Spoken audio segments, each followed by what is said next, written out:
नमस्कार दर्शक बंधुगण आज मुझे ये भिडियो कहनेमी लैंड सेटलमेंट किंबा जमी बंदोबस्त। तो आपण तो जानते आपणकर नुआ मुख्यमंत्री मोहन चरण माझी आपणकर जमी बंदोबस्त को लेकिन नुआ अपडेट आनी।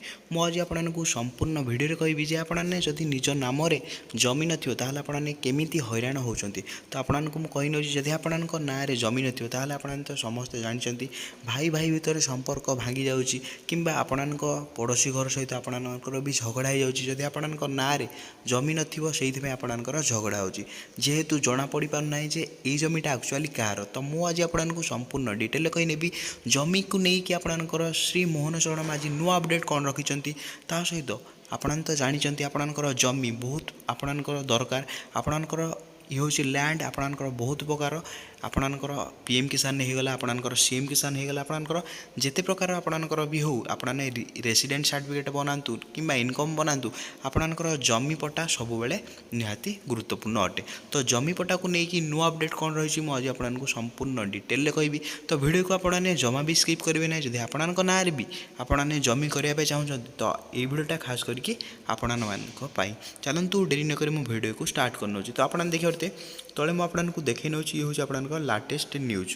तो आप देखते ओडिशा गवर्नमेंट लैंड सेटलमेंट। तो आप तो देखते ये रूल कौन अच्छी मुझे डिटेल कहनी। तो चलतु ये मुझे क्लिक कर नौ आपको आखि सामने क्लिक कर नौ किसी समय वेट कलापर आपको एमती इंटरफेस देखा मिल जाए। तो आपने कौन करेंगे ये आपंकर ओडिशा गवर्नमेंट लैंड सेटलमेंट। तो आपने कौन करेंगे ये डाउनलोड पीडीएफ उपर क्लिक करने। तो मुझे पीडीएफ डाउनलोड कर नौ आपको कही नौ। तो मुझे देखते ये हूँ तो आपने देखते द ओडिशा गैजेट। तो आपंकर कौन रही एक्सट्रा देखते ऑर्डिनरी पब्लिश बाय अथॉरिटी। तो कौन रही मुझे नोटिफिकेशन टी पढ़े आपको डिटेल कही नौ देखते। तो आपंकर मुझे डिटेल कहि। तो वीडियो को आपने स्किप भी करेंगे ना जदि आप लैंड सेटलमेंट करने चाहते। तो आपंकर जमी को जब आपंकर जमी पूर्वपुरुषों ना अच्छी कि आपंकर जेजेबापा ना अच्छी आपन तो जानते प्राय 30 वर्ष है जमी कहारी ना हो नाला किंतु एबे आपने निज ना भी जमी करेंगे। तो कौन रही अपडेट मुझे संपूर्ण डिटेल कहनेबी। तो ये हूँ आपंकर नोटिफिकेशन मुझे देखे नौ ओडिया भी मुझे बुझेकी कहनी। चलतु देखते ये नोटिफिकेशन आपने इंग्लीश आपने देखी नि। तो मुझे ओडिया बुझेकी कहि। तो आप देखते ये हूँ आपंकर नोटिफिकेशन। तो आप तो देखिपारे मुझे देखे नेली। तो मुझे ओडिया आपको सब डिटेल बुझेबी। चलतु ओडिया आपने बुझा ये नोटिफिकेशन टी कौन।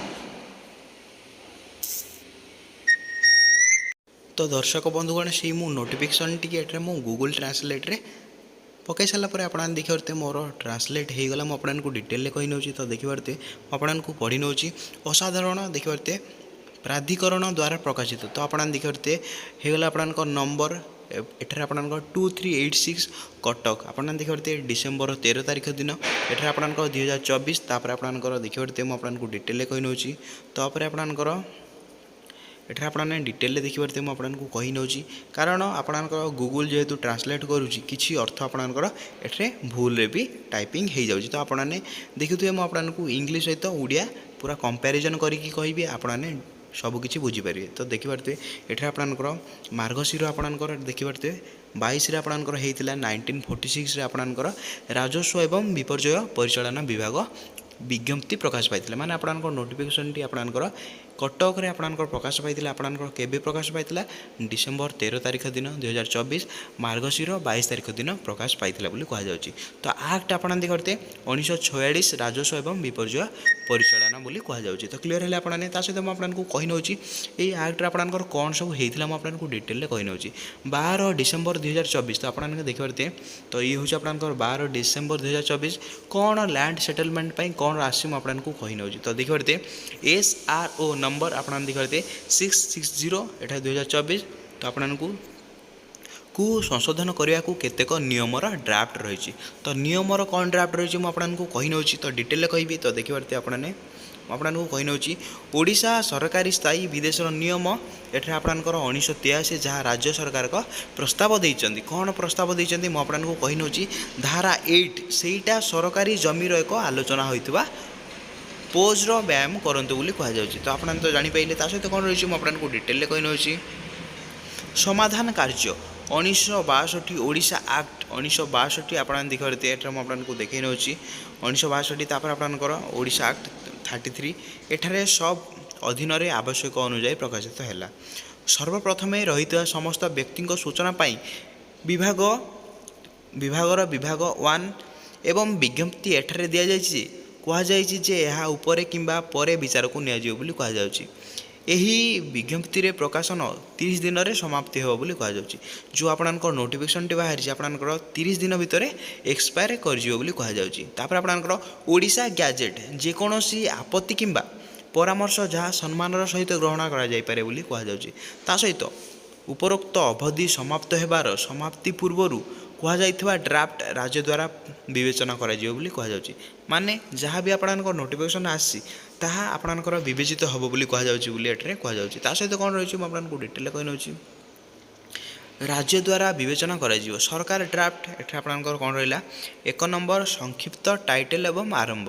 ତା ସହିତ କ'ଣ ରହିଛି ସରକାର ଜମି ବନ୍ଦୋବସ୍ତ। ତାପରେ ଆପଣଙ୍କର ସରକାରୀ ଜମି ବସ୍ତି ଦ୍ୱିତୀୟ ସଂଶୋଧନ ନିୟମ 2024 ଅନୁସାରେ। ଦ୍ୱିତୀୟରେ ହୋଇଗଲା ଆପଣଙ୍କର କ'ଣ ମୁଁ ଆପଣଙ୍କୁ କହିନେଉଛି। ପ୍ରଥମରେ ଆପଣଙ୍କର ଏଠାରେ ଆପଣ ଦେଖିତେ ସରକାରୀ ଜମି ବସ୍ତି ତାପରେ ଆପଣଙ୍କର ନିୟମ 2024। ଦ୍ୱିତୀୟରେ ହୋଇଗଲା ଆପଣଙ୍କର ସେମାନେ ଓଡ଼ିଶା ଗ୍ୟାଜେଟ୍ରେ ସେମାନଙ୍କର ପ୍ରକାଶନ ତାରିଖରେ ଦଣ୍ଡିତ ହେବେ ବୋଲି କୁହାଯାଉଛି ଦ୍ୱିତୀୟରେ।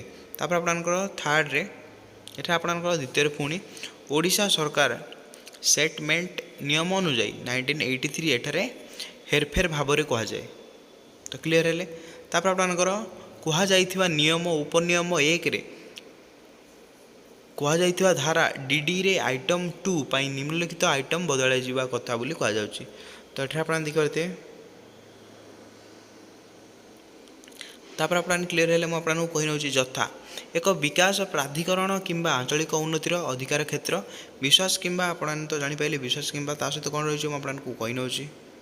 ତ ଦର୍ଶକ ବନ୍ଧୁ ଇଏ ଥିଲା କେତେଟା ନୋଟିଫିକେସନ୍ ଅପଡ଼େଟ୍ ମୁଁ ଆପଣଙ୍କୁ ସବୁ ଡିଟେଲରେ କହିନେଲି। ତ ଆପଣଙ୍କର ନୂଆ ନୋଟିଫିକେସନ୍ ଆପଣଙ୍କର ଲ୍ୟାଣ୍ଡ ସେଟଲମେଣ୍ଟକୁ କ'ଣ ଆସିଛି ଆପଣ ତ ସବୁକିଛି ଜାଣିପାରିଲେ। ତ ମୁଁ ଆପଣଙ୍କୁ ସବୁକିଛି ଡିଟେଲରେ କହିନେଲି। ତ ଆପଣ ତ ଏହା ମଧ୍ୟ ପଢ଼ିକି ମଧ୍ୟ ଆପଣମାନେ ଜାଣିପାରିବେ। ଯଦି ଆପଣମାନେ ପଢ଼ିବା ପାଇଁ ଚାହୁଁଛନ୍ତି ତ ମୁଁ ଏହାର PDFଟା ମୋର ଟେଲିଗ୍ରାମ ଚ୍ୟାନେଲରେ କିମ୍ବା ହ୍ୱାଟ୍ସଆପ୍ ଚ୍ୟାନେଲରେ କିମ୍ବା ମୋର ଏଠାରେ କମେଣ୍ଟ ବକ୍ସରେ ମୁଁ ଆପଣଙ୍କୁ ପିନ୍ କରିଦେବି। ଯାଇକି ଆପଣମାନେ ଏହି ନୋଟିଫିକେସନକୁ ମଧ୍ୟ ଆପଣମାନେ ପଢ଼ିପାରିବେ ଯଦି ପଢ଼ିବା ପାଇଁ ଚାହୁଁଛନ୍ତି।